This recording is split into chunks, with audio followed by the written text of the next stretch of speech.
13,000 ரூபாயில ஒரு தொழிலை தொடங்கி இன்னைக்கு 8,000 கோடி ரூபாய் ஐஸ்கிரீம் பிராண்டை உருவாக்கி இருக்கக்கூடிய ஒரு நபர் பற்றி தான் நாம இந்த ஒரு வீடியோல டீட்டெயிலா பார்க்க போறோம். சிவகாசி மாவட்டத்தில் பிறந்தவர் தான் ஆர்ஜி சந்திரமோகன்.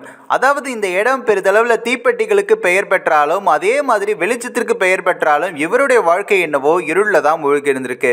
அதே மாதிரி அவருடைய தந்தை தற்காலிகமாக ஒரு சிறிய கடையும் நடத்தியிருக்காரு. ஆனால் ஒரு சில காரணங்களால் அந்த கடையை சரியா நடத்த முடியாத காரணங்களால அந்த ஒரு கடையை மூடிட்டு இருக்காங்க. அதுக்கப்புறம் இதனுடைய அழுத்தம் காரணமா அவருக்கு பிடித்த பாடமான கணிதத்திலேயே கூட இவர் தோல்வி அடைந்திருக்காரு. அதற்கப்புறம் தன்னுடைய படிப்பையும் பாதியிலேயே விட்டிருக்காரு.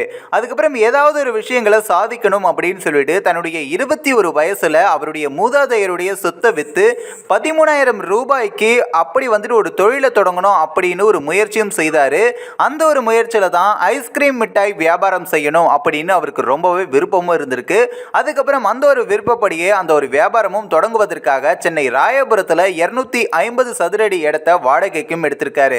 சூரிய கதிர்கள் அனோத்தியம் என்ற தமிழ் வார்த்தையினுடைய பெயரால அவருடைய பிராண்ட் என்றும் பெயரிட்டாரு. 1970 தான் அருண் அப்படின்னு பெயரும் இட்டிருக்காரு.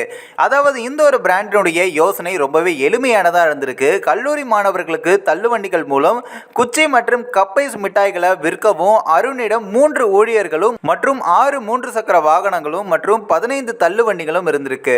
இந்த யோசனை பெரிய அளவில் ஹிட் ஆனதை தொடர்ந்து அதாவது வருடத்திற்கு 1.5 லட்சம் வருவாயை ஈட்டிருக்காங்க. 1981 வாக்குல அருண்ல விற்பனையாளர்கள் 4.25 லட்சத்தையும் எட்டிருக்காங்க. வணிகம் சிறப்பாக இருந்ததனால பருவ காலமாக இருந்ததனாலேயும் சந்திரமோகன் ஐஸ்கிரீம் மற்றும் பால் பண்ணைக்கு விரிவாக்கம் வேண்டும் அப்படின்னு அறிந்திருந்தார். 1981 தான் அருண் ஐஸ்கிரீமும் தொடங்கப்பட்டிருக்கு. அதே மாதிரி சந்திரமோகன் அவர்கள் பால் சார்ந்த ஐஸ்கிரீம்களை விற்கவும் விரும்பினார். ஆனால் அந்த ஒரு நேரத்தில் அது எளிதான ஒரு விஷயம் இல்லை. அதாவது அந்த நேரத்தில் கிட்டத்தட்ட 350 ஐஸ்கிரீம் பிராண்டுகளுக்கு மேலே இருந்திருக்காங்க. எனவே இது ஒரு பெரிய கற்பனையாகவும் இருந்திருக்கு. ஆனால் அவர் அவருடைய யோசனையை எப்படியாவது எடுத்துகிட்டு வரணும் அப்படின்ற ஒரு முயற்சியோட, அதாவது அவருடைய வருவாயை அதிகரிக்கணும் அப்படின்ற நோக்கத்தினுடையும் அவருடைய செலவுகளை கம்மிப்படுத்தணும் அப்படின்ற ஒரு நோக்கத்தினுடையும் அரிசியுடனே ஐஸ்கிரீமை கட்டி ரயில்கள்லையும் வைப்பாரு. அப்போது தமிழகத்தினுடைய கிராமப்புறங்களில் உள்ள ஐஸ்கிரீம் பார்லர்களில் விற்பனையும் அதிக அளவில் நடந்திருக்கு. இந்த யோசனை அவருக்கு குளிர் சேமிப்பு மற்றும் விநியோகத்தில் ஏராளமான பணத்தையும் மிச்சப்படுத்தியிருக்கு. 1985 வாக்கில் அருண் ஐஸ்கிரீம் தமிழ்நாட்டில் அதிக அளவு ஐஸ்கிரீமையும் விற்பனை செஞ்சிருக்கு. ஏப்ரல் 5, 2020க்குள்ள அருண் ஐஸ்கிரீம்ல மற்றும் பால் வணிகம் ஆர்ட்சன் இணைந்து 5,000 கோடி ரூபாய் வருவாயும் தாண்டியிருக்கு.